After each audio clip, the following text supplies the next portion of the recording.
Hello everyone, a very warm welcome to study IAS. I hope you all are doing well. कैसे हो आप सब? स्वागत है आपका इंडियन पॉलिटी की सीरीज में, जहां पर हम एम लक्ष्मीकांत के 6th एडिशन को वर्ड टू वर्ड कवर कर रहे हैं and we were covering central council of minister. Start करते हैं अपने लेक्चर को, पर उससे पहले आप अनअकैडमी की सहायता ले सकते हैं अपनी यूपीएससी प्रेपरेशन को और भी ज़्यादा बेहतर बनाने के लिए। फिजिकल नोट्स जो कि स्पेशली डिज़ाइन करे गए हैं यूपीएससी के लिए, वो plus as well as plus combo subscriber को मिल रहे हैं। तो अगर आप सब्सक्रिप्शन लेते हैं तो आपको बेनिफिट भी मिलेगा।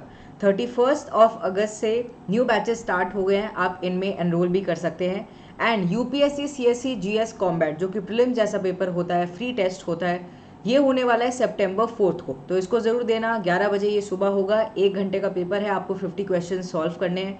अगर आपका अच्छा रैंक आता है तो आपको सब्सक्रिप्शन के ऊपर फ़ायदा भी मिलेगा, तो इसको ज़रूर दीजिएगा।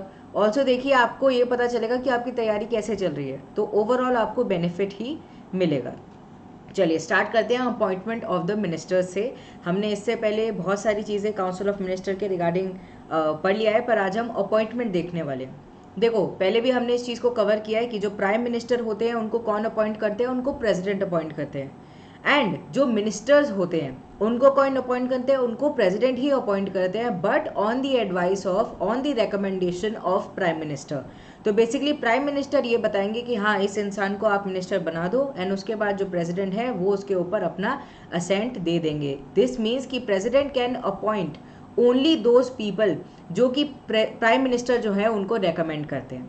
ठीक है, तो बेसिक अधिकार किसके पास है? प्राइम मिनिस्टर के पास है मिनिस्टर्स के रिगार्डिंग। यूजुअली जो मेंबर ऑफ पार्लियामेंट होते हैं, either of the house, Lok Sabha हो चाहे राज्यसभा हो, वो अपॉइंट किए जा सकते हैं एज द मिनिस्टर। पर देखिए, ए पर्सन, ऐसा भी हो सकता है कि कोई पर्सन किसी भी हाउस का मेंबर नहीं है, वो भी बन सकता है मिनिस्टर, पर 6 महीने के अंदर अंदर उन्हें क्या करना होगा? उन्हें मेंबर बनना होगा ईदर ऑफ दी हाउस का। ठीक है, ईदर बाय इलेक्शन या फिर बाय नॉमिनेशन। ठीक है, किसी भी बेसिस पर either of the house, Lok Sabha चाहे राज्यसभा, उनमें से एक का उन्हें मेंबर बनना पड़ेगा 6 महीने के अंदर अंदर, otherwise he will cease to be a minister. वो अपने पद से चले जाएंगे। A minister who is a member of one of the House of Parliament has the right to speak and take part in the proceeding of other house also। देखिए, एक house का अगर कोई मेंबर है, उसके पास ये जो पर्टिकुलर मिनिस्टर है उनके पास ये भी अधिकार है, वो किसी और हाउस में जाकर बैठ सकते हैं, बोल सकते हैं। ठीक है, have right to speak, also take part in the proceeding. ठीक है, अपना जो मत है, अपनी जो बात है उसको सामने रख सकते हैं, बट उनके पास वहाँ पर वोटिंग राइट नहीं है। He can not vote there. ठीक है, तो ये चीज़ आपको याद रखनी है। इन सब चीज़ों को बेसिकली हमने पहले कवर किया हुआ है, पर ये सेपरेट टॉपिक के रूप में एम लक्ष्मीकांत के अंदर दिया गया, तो हम इसको फिर से देख रहे हैं। ठीक है, अपॉइंटमेंट ऑफ द मिनिस्टर्स। अब देखिए, oath salary of the ministers. ये जो मिनिस्टर्स होते हैं, क्योंकि बहुत इंपॉर्टेंट पोस्ट ये हैं, ठीक है, बहुत इंपॉर्टेंट ऑफिस पर ये हैं जो कि मेजर डिसीजन लेते हैं कंट्री का, तो ये ओथ लेते हैं। इसका मतलब ये कि ये कुछ स्वेर लेते हैं। एंड ऑल्सो इनकी सैलरी कैसे ड्रॉ होती है, कहाँ से ड्रॉ होती है, ठीक है, ये सब चीज़ें हम देखेंगे।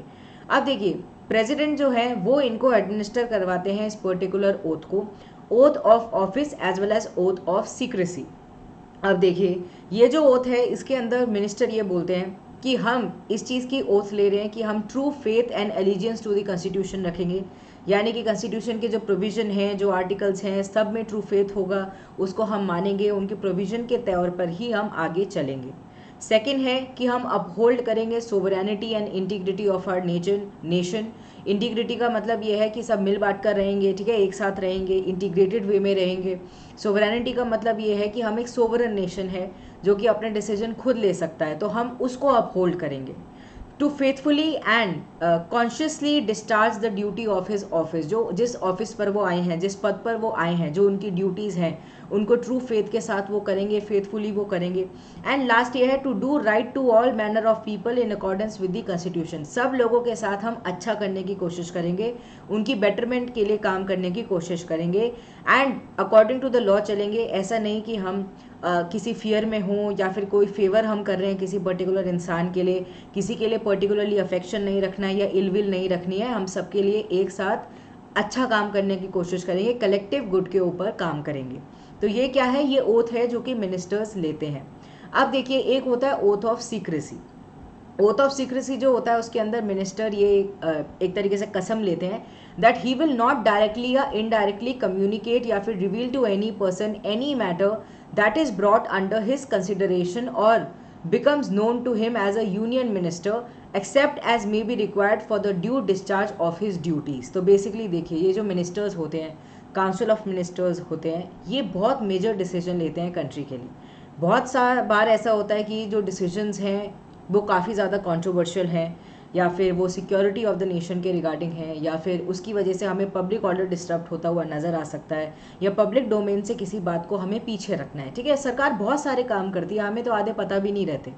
तो यहाँ पर ओथ ऑफ सीक्रेसी लेते हैं वो पर्टिकुलर मिनिस्टर कि वो डायरेक्टली या इनडायरेक्टली, ऐसा नहीं कि किसी भी इंसान को कोई भी ऐसी कंट्रोवर्शियल बात है या कॉन्फिडेंशियल बात है उसको वो बता दे रहे हैं, वो ये नहीं कर सकते एक्सेप्ट उनका जो ड्यूटी है, उनकी जो ऑफिशियल कैपेसिटी है वो कहीं ना कहीं उनको ये चीज़ बोल रही है कि हाँ उनको ये बात को आगे लेकर आना है, इसको पब्लिक डोमेन के अंदर लेकर आना है। तो ये मिनिस्टर क्या लेते हैं, इसके अकॉर्डिंग ओथ ऑफ सीक्रेसी लेते हैं। 1990 के अंदर एक चीज़ हुई थी, देवीलाल जी जो हैं उन्होंने ओथ ली थी एज डिप्यूटी प्राइम मिनिस्टर। अब देखो इसके रिगार्डिंग बहुत सारी कंट्रोवर्सी सामने आ गई थी। इसको बोल दिया गया था कि ये अनकॉन्स्टिट्यूशनल है, एंड बोल दिया था कि क्योंकि कॉन्स्टिट्यूशन जो है वो सिर्फ प्राइम मिनिस्टर की ओथ के बारे में बात करता है एंड मिनिस्टर की ओथ के बारे में बात करता है, काउंसिल ऑफ मिनिस्टर की ओथ के बारे में बात करता है। ऐसा कुछ भी डिप्यूटी प्राइम मिनिस्टर के बारे में नहीं लिखा गया, तो इसको अनकॉन्स्टिट्यूशनल बोला जा रहा था। पर सुप्रीम कोर्ट ने बोला कि ओथ जो है वो वैलिड है, वो अनकॉन्स्टिट्यूशनल नहीं है, क्योंकि जो डिप्यूटी प्राइम मिनिस्टर है, पहले तो ये कि उनकी पोस्ट सिर्फ डिस्क्रिप्टिव है, ऐसा नहीं है कि वो प्राइम मिनिस्टर की पोस्ट पर बैठने वाले हैं। ठीक है, ऐसा नहीं है, उनकी सिर्फ डिस्क्रिप्टिव पोस्ट है अगर वो आती भी है, and such description does not confer on him any power of the prime minister. ये जो डिस्क्रिप्टिव पावर है ये उनको कोई भी अधिकार प्राइम मिनिस्टर का ऐसे डायरेक्टली नहीं देती है।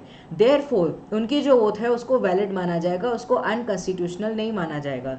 It rule that description of a minister as deputy prime minister or any other type of minister such as minister of state, deputy minister of which there is no mention in the constitution does not vitiate the oath taken by him so long as the substantive part of the oath is correct। यहाँ पर ये चीज़ बोली गई कि देखो ऐसा नहीं है कि हर मिनिस्टर का नाम कॉन्स्टिट्यूशन के अंदर लिखा गया है, जैसे ये डिस्क्रिप्टिव हैं, डिप्यूटी प्राइम मिनिस्टर डिस्क्रिप्टिव हैं, वैसे ही अदर टाइप के मिनिस्टर भी होते हैं, जैसे कि minister of state, deputy ministers, ठीक है, बहुत सारे होते हैं। तो यहाँ पर ये बोला गया कि आप ऐसा नहीं बोलोगे कि अनकॉन्स्टिट्यूशनल है इस चीज़ को, ठीक है, there is no mention in the constitution regarding these, इसीलिए आप ये नहीं बोल सकते कि इनकी जो ओथ है वो अनकॉन्स्टिट्यूशनल है जब तक कि वो सब्सटेंटिव पार्ट जो है ओथ का वो करेक्ट है। ठीक है, ऐसा नहीं है कि वो कुछ गलत से ओथ लेने की कोशिश कर रहे हैं, कोई एक्स्ट्रा वेजेंट बात बोलने की कोशिश कर रहे हैं, ठीक है, वो तो अलग बात हो गई। पर अनकॉन्स्टिट्यूशनल आप इस बेसिस पर डिक्लेयर नहीं कर सकते कि वो डिप्यूटी प्राइम मिनिस्टर हैं, एंड इसके बारे में तो कॉन्स्टिट्यूशन के अंदर लिखा ही नहीं गया है। कॉन्स्टिट्यूशन ओनली टॉक्स अबाउट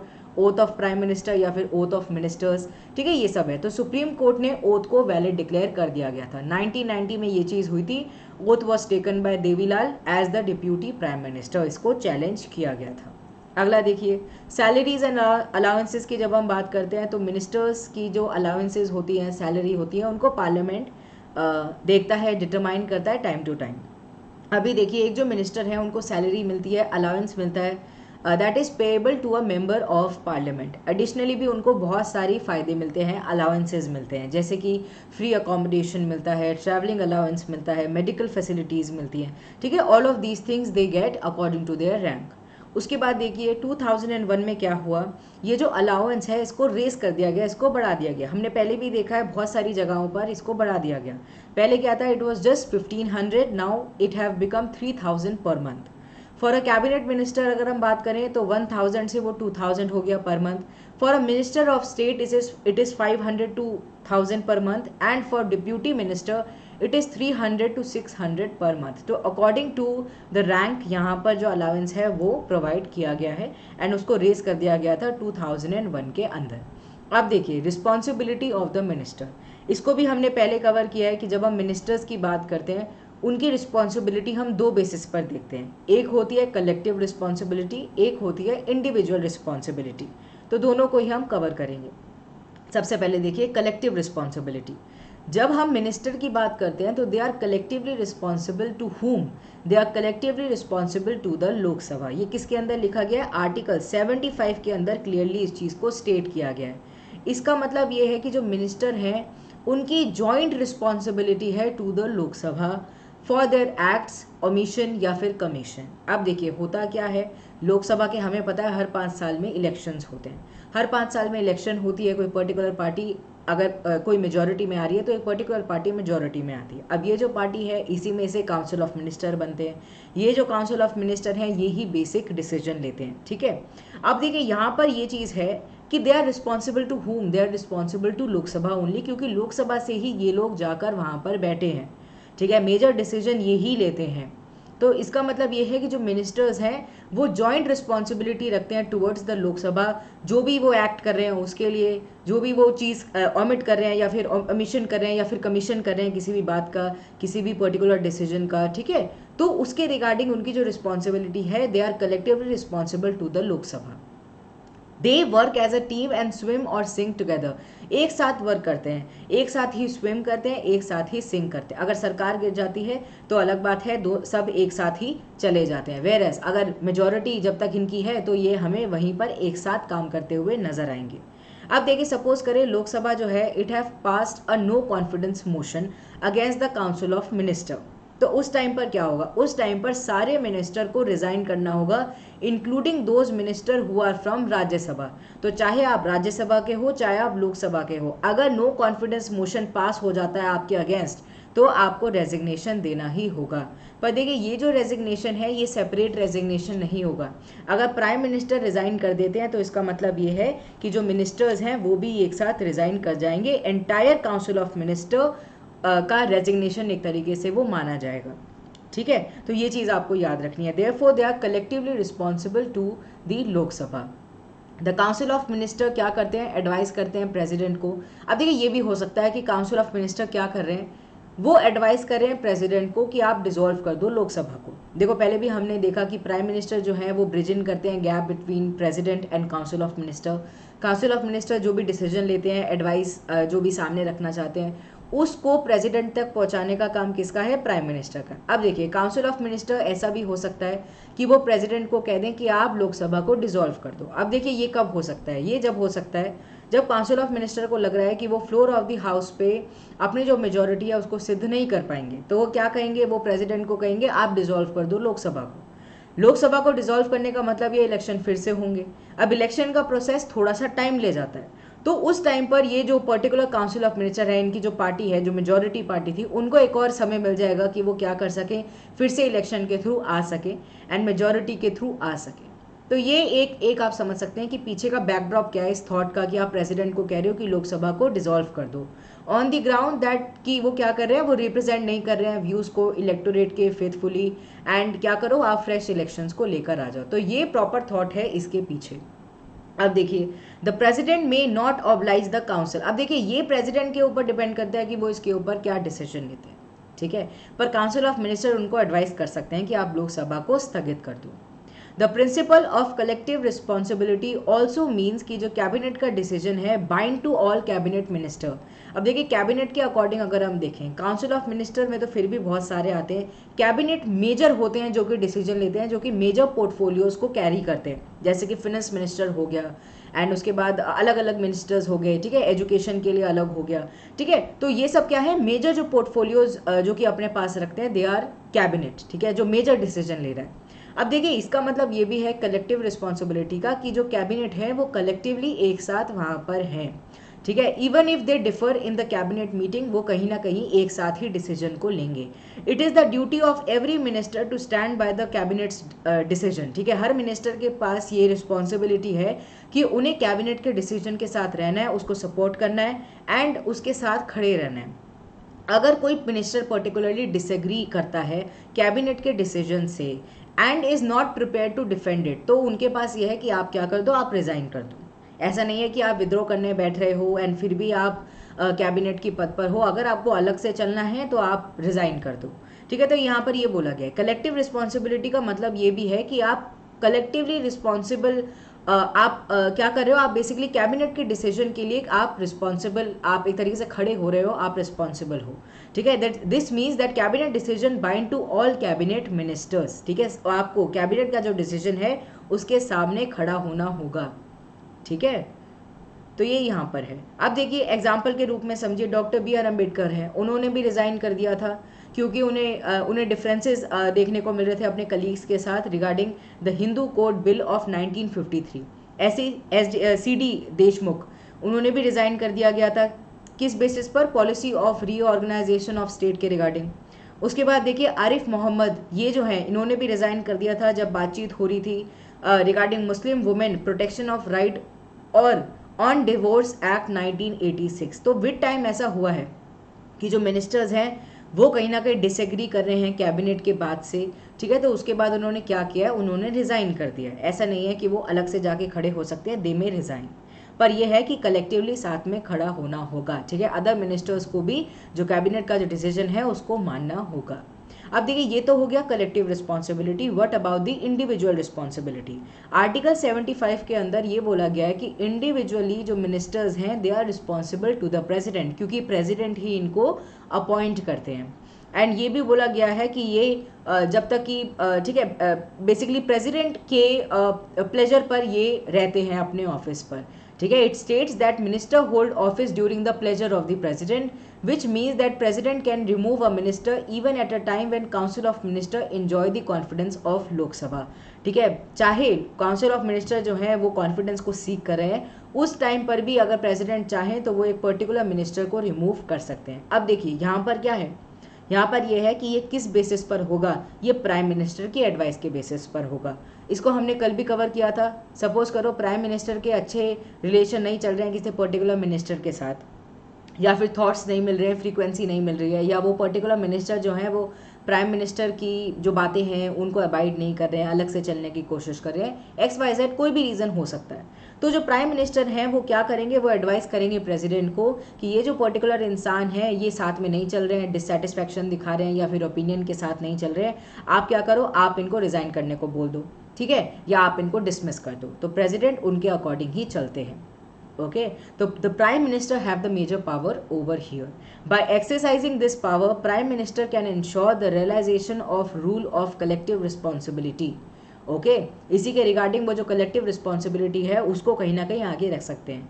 अब एक जो है वो अलग से चलने की कोशिश कर रहे हैं, अलग से किसी चीज़ का विद्रोह कर रहे हैं, तो प्राइम मिनिस्टर क्या कहेंगे, इससे अच्छा है कि इनको हटा ही दिया जाए। तो वो क्या कर देंगे, वो प्रेसिडेंट को बोल देंगे, प्रेसिडेंट उसी के अकॉर्डिंग उनको हटा देंगे।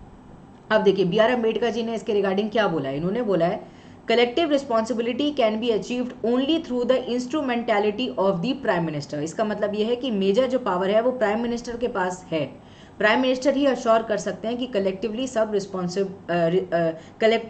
रिस्पॉन्सिबल होकर चलें, ठीक है, सब एक साथ मिल बांट कर चलें, ठीक है। अगर डिफरेंसेस भी हैं तो उनको साइड कर कर एक डिसीजन के लिए आगे बढ़े।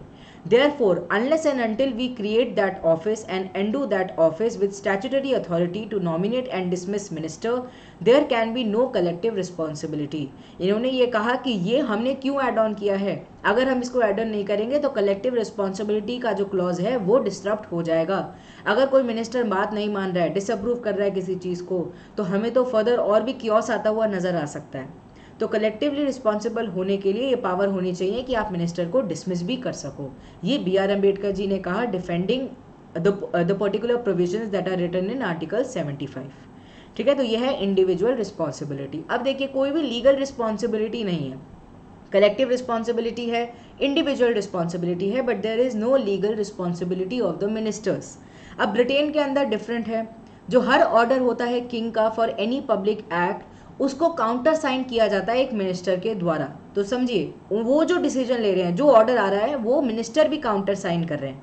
अगर सपोज करिए वो जो ऑर्डर है वो वॉलेटिव हो रहा है किसी पर्टिकुलर लॉ के, तो जो मिनिस्टर हैं would be held responsible and would be liable in the court. इसका मतलब यह है कि लीगली वो मिनिस्टर रिस्पॉन्सिबल होंगे। अब देखिए काम किंग कर रहे हैं, किंग के पास है, पर नहीं, क्योंकि काउंटर साइन उसको मिनिस्टर ने किया है, तो मिनिस्टर को कोर्ट में आप लेकर जा सकते हो अगर वो लॉ के वॉयलेटिव है।